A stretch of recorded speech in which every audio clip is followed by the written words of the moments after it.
출장이 잦은 남편은 집을 자주 비울 수밖에 없었다. 그 자리를 시아버지가 채우고 있었다. 그날도 남편은 출장이었고 그걸 알고 계시는 시아버지는 주방에서 밥을 하고 있는 내 뒤로 가다왔다. 너무 가까운 거리. 물건을 꺼낸다며 찬장으로 손을 뻗는 순간 등 쪽의 느낌이 이상했다. 무언가 스치는 느낌. 나는 놀랐지만 놀라지 않은 척했다. 순간 잘못 느낀 건가 싶었지만 착각이 아니었다. 그는 이상한 눈으로 나를 바라보고 아무 일 없다는 듯 소파로 가서 다시 TV 리모컨을 만지작거렸다. 그렇게 우리는 선을 넘기 시작했다. 이 이야기는 내가 거짓말을 하면서 시작된다. 변명도 우연도 아니었다. 나는 분명히 알고 있었다. 지금 이 말을 하면 이 집안의 방향이 달라질 거라는 걸. 그럼에도 나는 그 말을 선택했다. 남편이 집을 비우는 건 이제 더 이상 특별한 일이 아니었다. 출장이라는 단어는 우리 부부 사이에서 설명도 확인도 필요 없는 말이 됐다. 이번엔 좀 길어질 것 같아. 그가 그렇게 말할 때마다 나는 고개를 끄덕였고 그게 어떤 의미인지 굳이 묻지 않았다. 그날도 마찬가지였다. 집에는 나와 시아버지 둘만 남아 있었다. 불편하지 않다고 말하면 거짓말이었겠지만 문제가 있다고 말할 만큼 분명한 이유도 없었다. 우리는 오래전부터 이 집의 규칙을 잘 지켜왔다. 필요한 말만 하고 선을 넘지 않고 서로의 공간을 침범하지 않는 것. 그 규칙이 이 집을 유지해왔다고 나는 믿고 있었다. 그날 밤 나는 그 믿음이 얼마나 허술했는지를 알게 된다. 시계가 11시를 조금 넘겼을 때였다. 불을 끄고 잠자리에 누운 지 얼마 지나지 않았을 무렵 나는 집안의 소리에 눈을 떴다. 누군가 걷는 소리였다.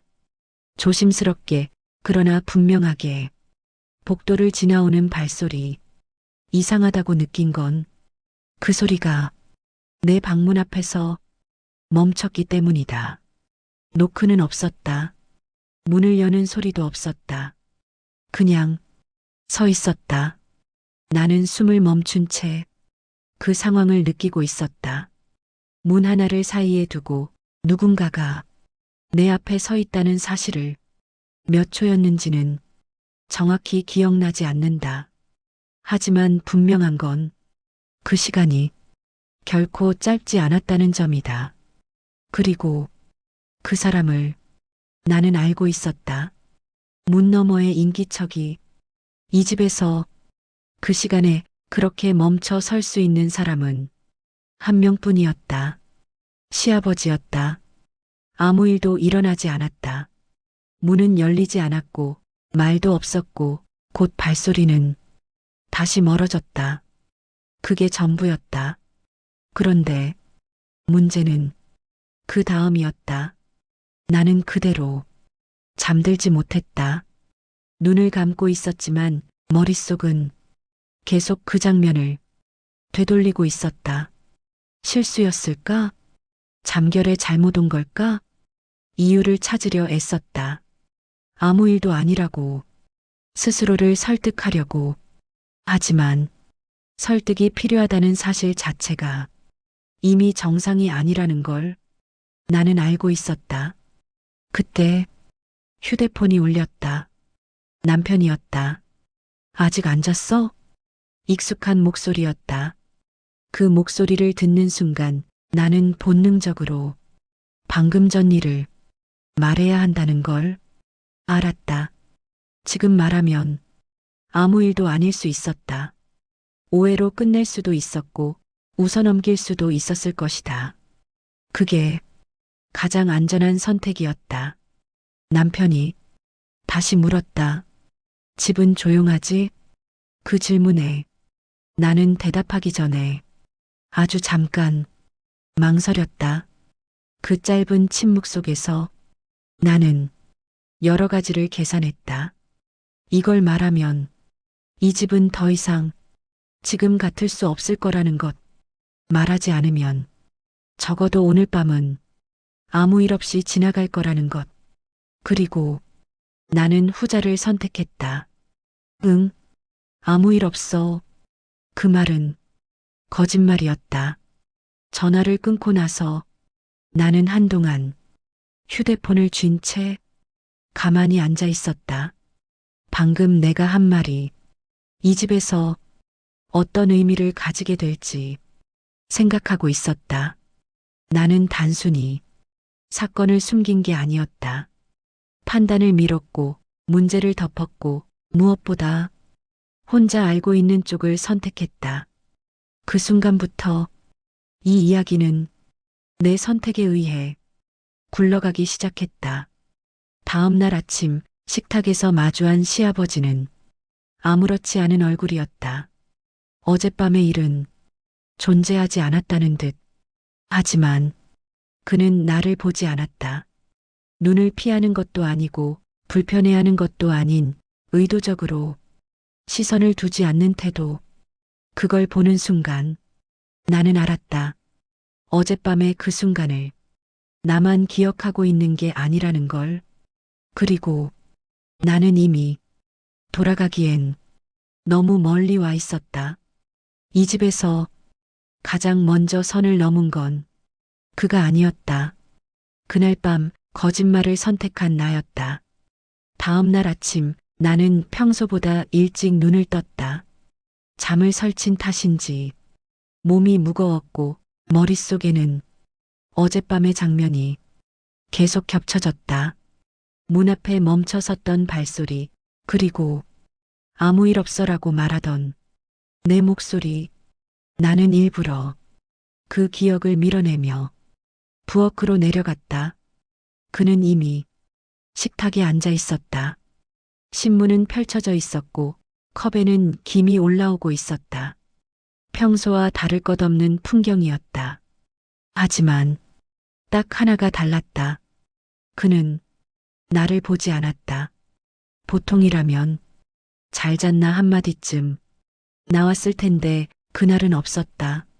나는 괜히 식탁 쪽으로 더 다가가지 않고 부엌 끝에서 움직였다. 그런데도 이상하게 공간이 더 가까워진 느낌이 들었다. 아침은 말을 꺼냈다가 끝을 흐렸다. 무슨 말을 하려던 건지 나 자신도 알 수 없었다. 괜찮네. 그는 신문에서 눈을 떼지 않은 채 짧게 대답했다. 그 한마디로 대화는 끝났다. 끝났어야 했다. 하지만 침묵이 이전과 달랐다. 불편함이 아니라 의식하고 있다는 침묵이었다. 나는 접시를 꺼내다 말고 손을 멈췄다. 그가 보고 있지 않다는 걸 알면서도 괜히 자세를 바로잡았다. 아침 식사는 조용히 끝났다. 그는 먼저 자리에서 일어났고 신문을 접으며 잠깐 멈췄다. 오늘은 늦을 걸세.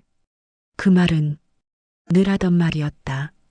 그런데 그날은 굳이 하지 않아도 될 말처럼 느껴졌다.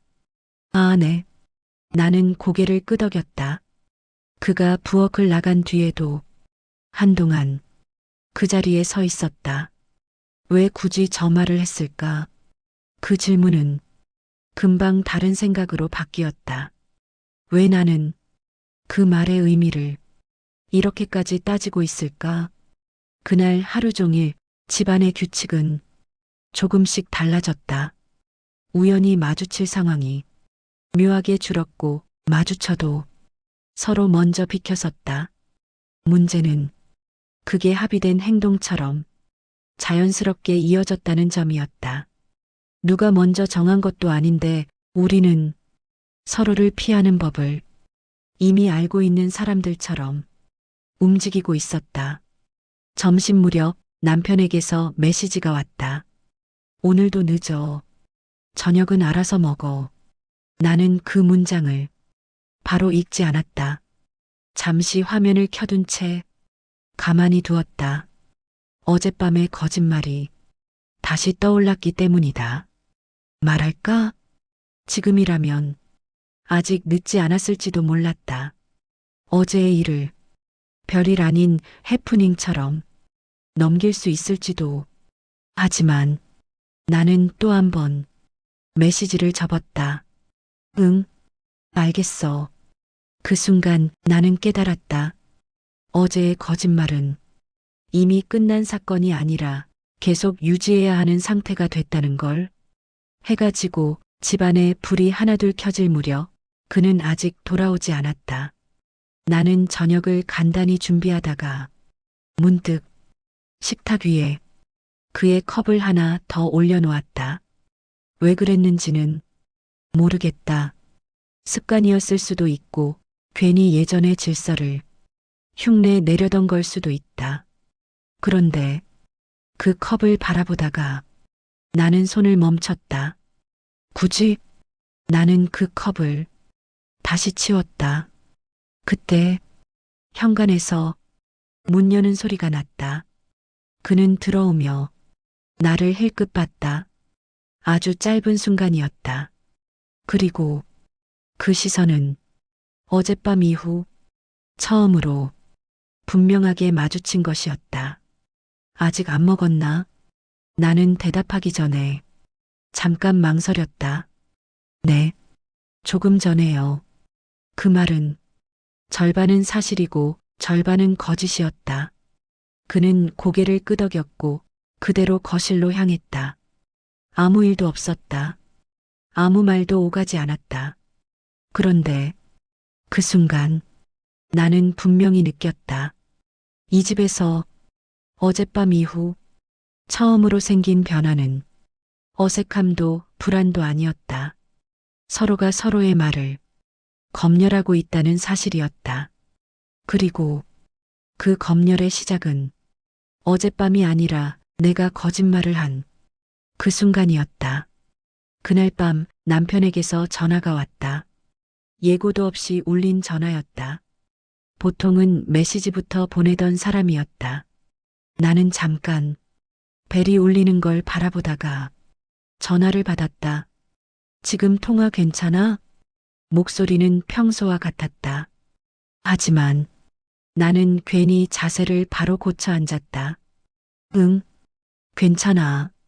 집은? 그는 늘 같은 질문을 했다. 집은 괜찮냐? 아버지는 잘 계시냐?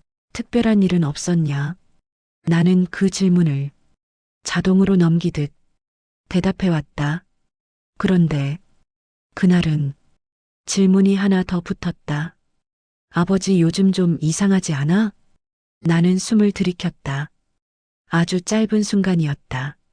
그런데도 내 머릿속에서는 어젯밤 장면이 순식간에 지나갔다.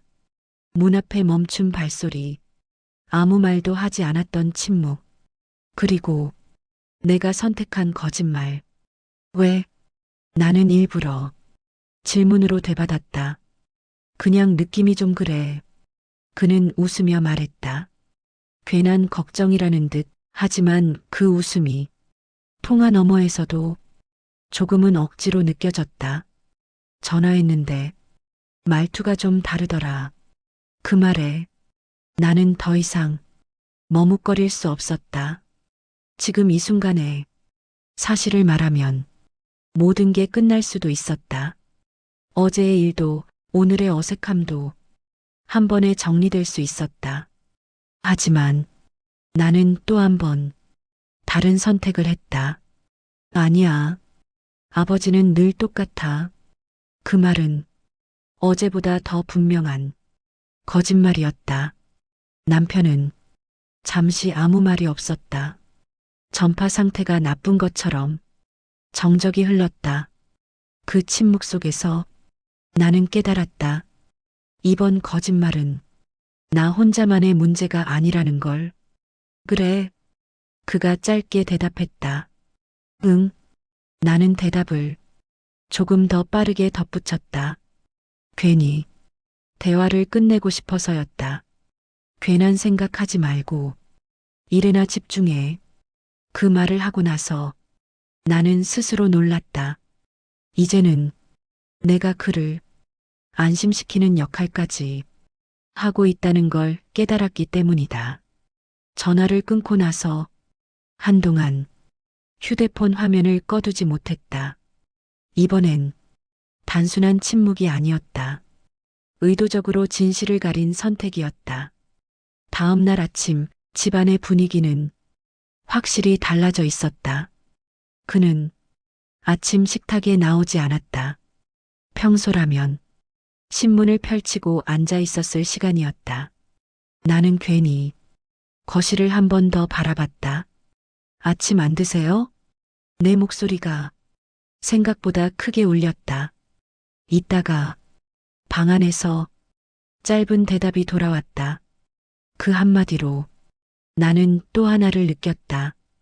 그 역시 이 상황을 피하고 있다는 걸.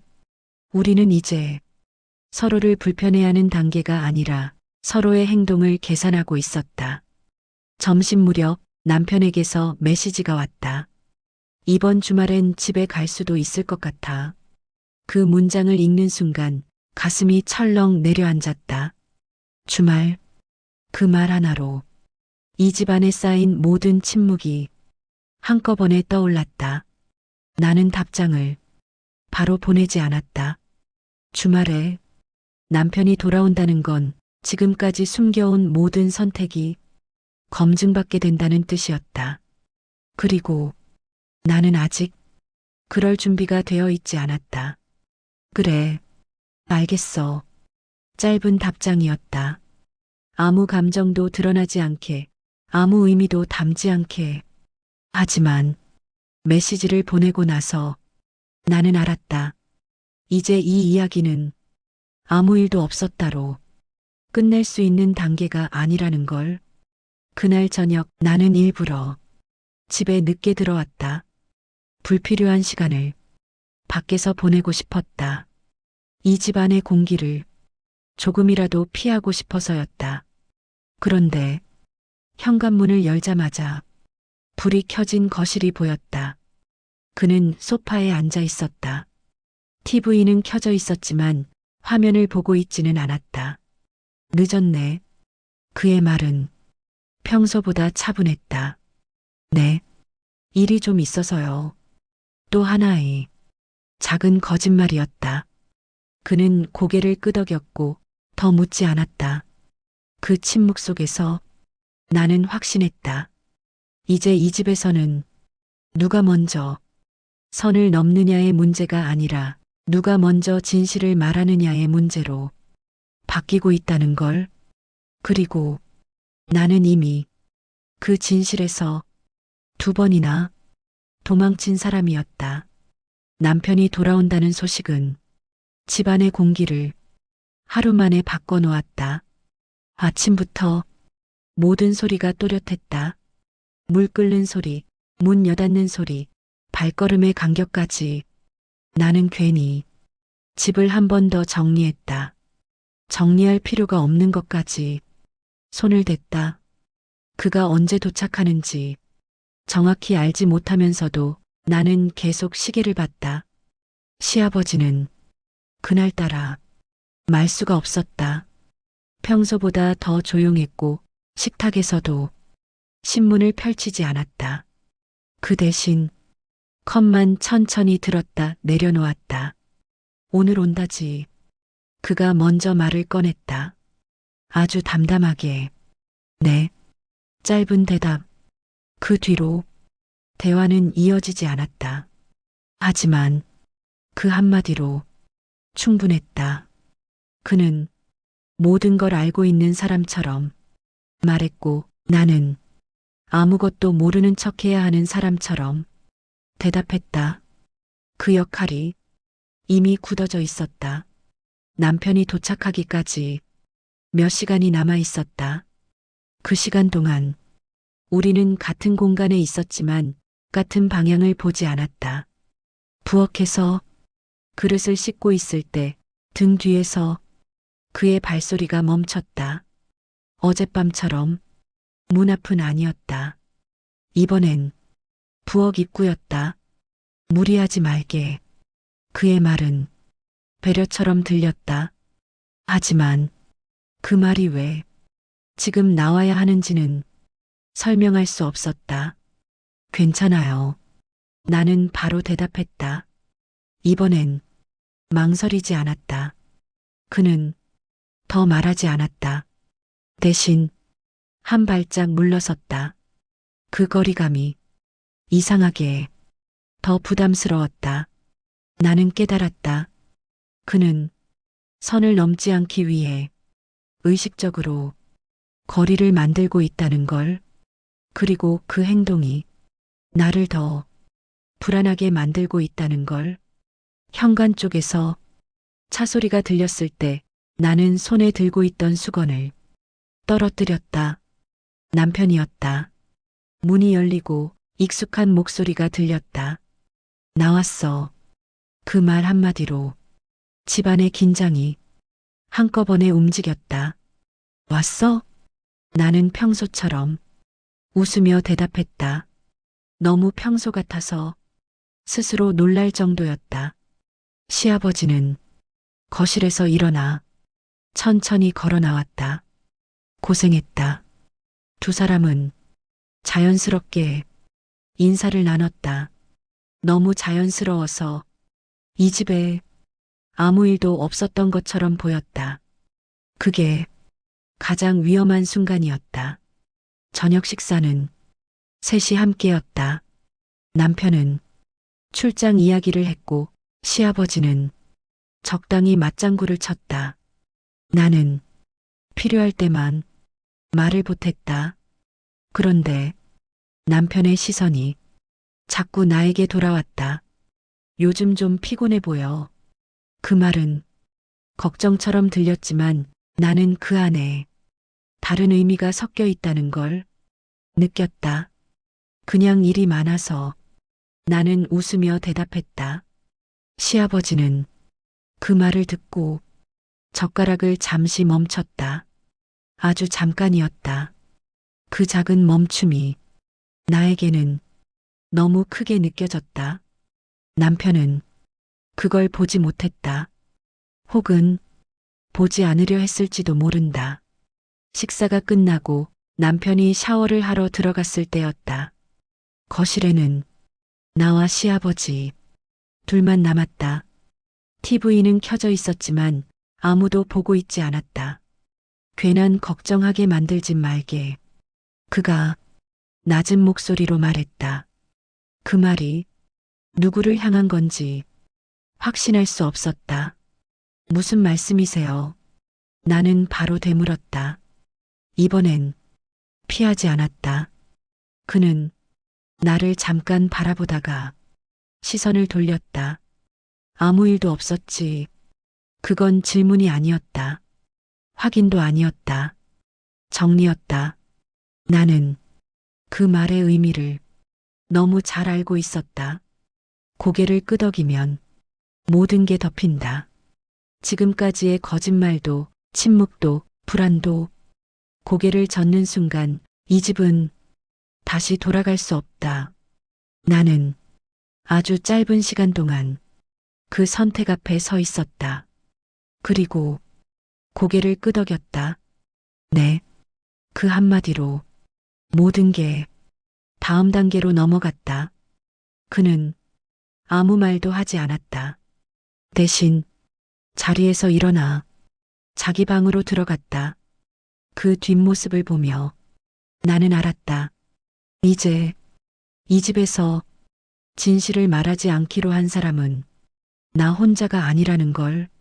샤워를 마친 남편이 거실로 나왔을 때 모든 건 다시 평소처럼 돌아간 것처럼 보였다. 웃음도, 대화도, 집안의 질서도. 하지만 나는 알고 있었다.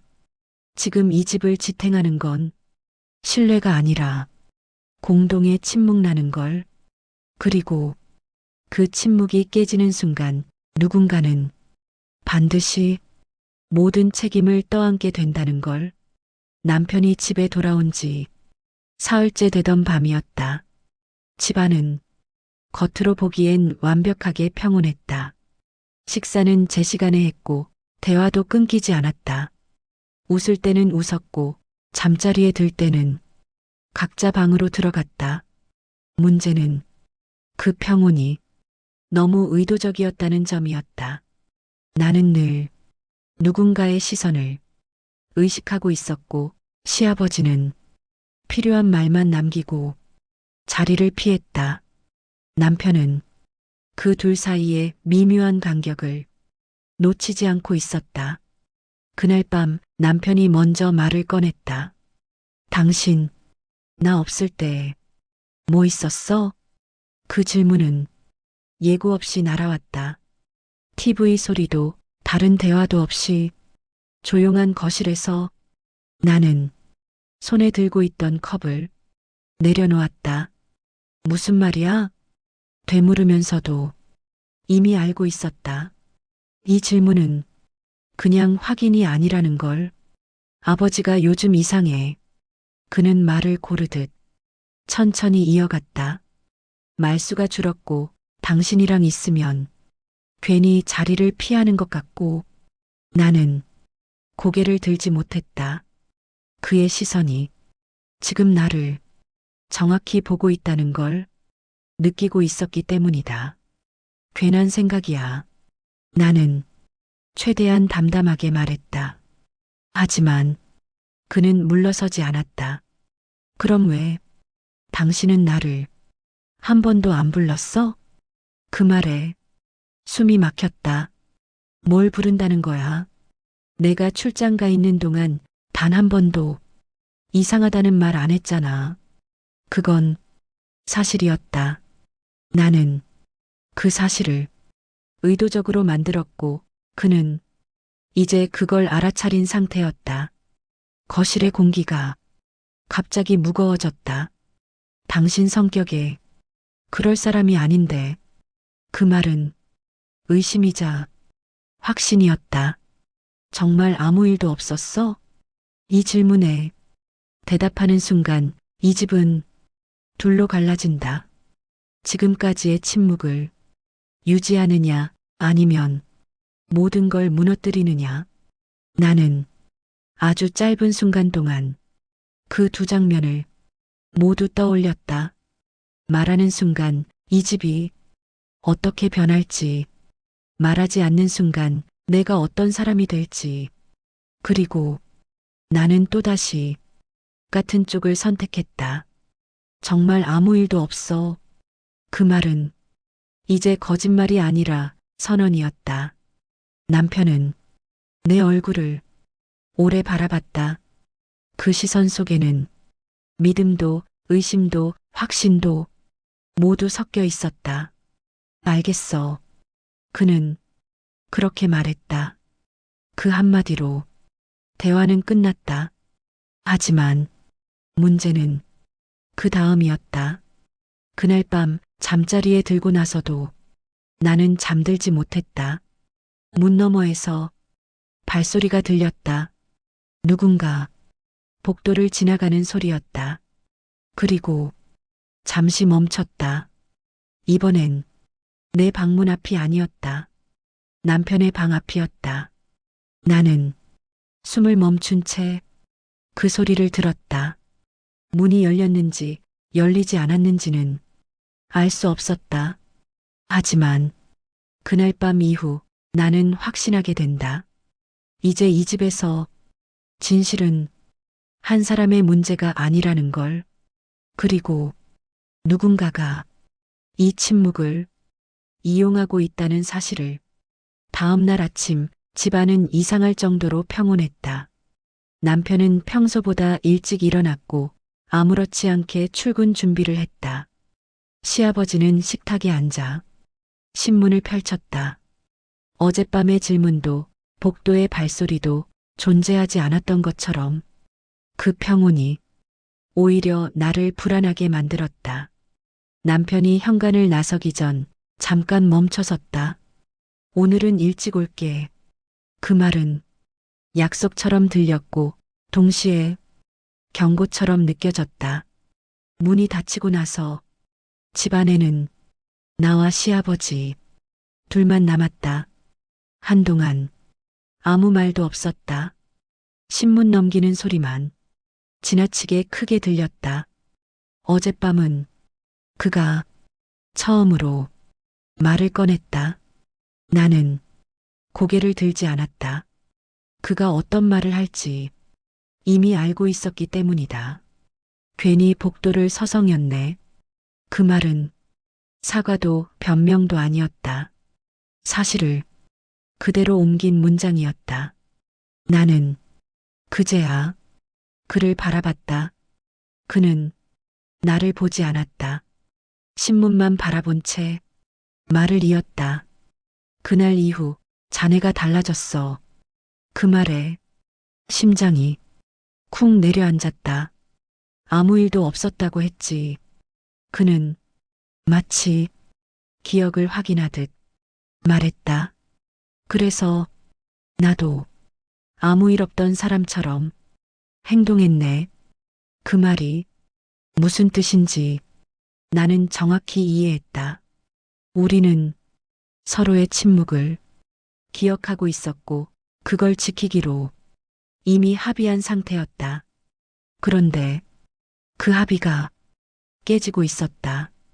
점심 무렵 내 휴대폰에 남편에게서 메시지가 왔다. 아버지 방에서 내 물건이 나왔어. 짧은 문장이었다. 설명도 감정도 없었다. 그 문장을 읽는 순간 나는 숨이 멎는 줄 알았다. 내 물건, 그게 무엇인지 굳이 묻지 않아도 알고 있었다. 며칠 전 밤 급하게 움직이다가 떨어뜨렸던 작은 열쇠고리, 방문 앞에서 멈춰 섰던 그날 밤 나는 그걸 잃어버렸다는 사실조차 제대로 인식하지 못했었다. 이거 내 거 맞지? 사진이 함께 도착했다. 손바닥 위에 올려진 익숙한 물건. 그 순간 모든 침묵이 의미를 잃었다. 이건 말로 설명할 문제가 아니었다. 이미 증거였다. 집으로 돌아오는 길 나는 어떤 대답을 해야 할지 생각하지 않았다. 이미 선택지는 없었다. 문을 열자 거실에는 남편이 앉아 있었다. 시아버지는 방에 있었다. 집안의 공기가 완전히 달라져 있었다. 설명해. 남편의 말은 짧았다. 나는 의자에 앉지도 못한 채 그 자리에 서 있었다.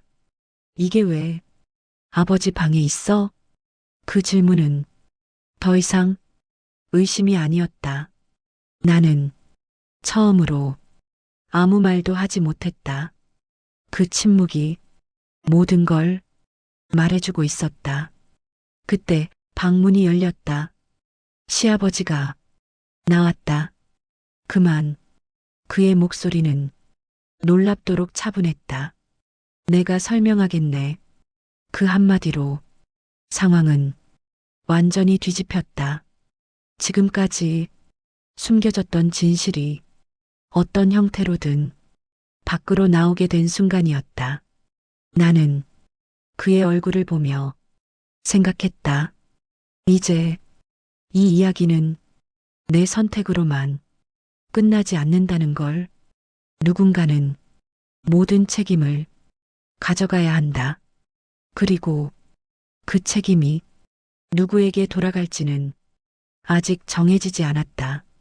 거실은 숨이 막힐 정도로 조용했다. 남편은 소파에 앉아 있었고 나는 그 앞에 서 있었으며 시아버지는 조금 떨어진 곳에 서 있었다. 셋이 같은 공간에 있었지만 누구도 같은 생각을 하고 있지 않았다. 설명하신다고요. 남편의 목소리는 이상할 만큼 차분했다. 화를 내지 않는 사람이 가장 무서울 때의 톤이었다. 시아버지는 잠시 말을 고르듯 입을 다물었다. 그리고 아주 천천히 말했다. 내가 착각을 했네. 그 한 문장에 나는 심장이 떨어지는 줄 알았다. 며느리를 딸처럼 생각해왔는데 그 경계가 흐려진 순간이 있었어. 남편은 눈썹 하나 까딱하지 않았다. 그저 다음 말을 기다리고 있었다. 그날 밤 방 앞에 간 건 사실이네. 하지만 아무 일도 없었고 그 이후로도 선은 넘지 않았어. 그 말은 진실과 거짓이 섞인 문장이었다. 사실이었다. 아무 일도 없었다. 하지만 아무 일도 없었다는 말로 지워질 수 없는 것들이 분명히 존재했다. 열쇠고리는 남편이 물었다. 그날 밤 복도에서 주웠네. 그는 고개를 숙였다. 돌려주려다 기회를 놓쳤고 그게 더 큰 오해를 만들었어. 모든 말이 그럴듯하게 맞아떨어졌다. 너무 잘 정리된 설명이었다. 남편은 한동안 말이 없었다. 그 침묵 속에서 나는 깨달았다. 지금 이 순간 이 집에서 가장 중요한 건 무슨 일이 있었나가 아니라 누가 책임질 것인가라는 걸. 그래서 남편이 입을 열었다. 아버지는 이 집을 떠나실 거고 그 말에 시아버지의 어깨가 아주 미세하게 움찔했다. 당분간은 요양원으로 가시는 게 좋겠습니다. 그 말은 명령이었고 결론이었다. 시아버지는 고개를 끄덕였다. 변명도 반박도 없었다. 그게 맞겠지. 그렇게 이야기는 끝나는 것처럼 보였다. 며칠 뒤 집은 다시 조용해졌다. 너무 조용해서 이전의 침묵과는 완전히 다른 느낌이었다. 남편은 아무 일도 없었다는 듯 일상을 이어갔다. 시아버지의 이야기는 집안에서 완전히 사라졌다. 그리고 나는 아무도 묻지 않는 질문을 혼자만 가지고 살아가게 됐다. 그날 밤 문 앞에 섰던 사람은 정말 그였을까? 아니면 그 상황을 숨기기로 선택한 내가 이 모든 일을 시작한 걸까? 남편은 나를 믿는다고 말했다.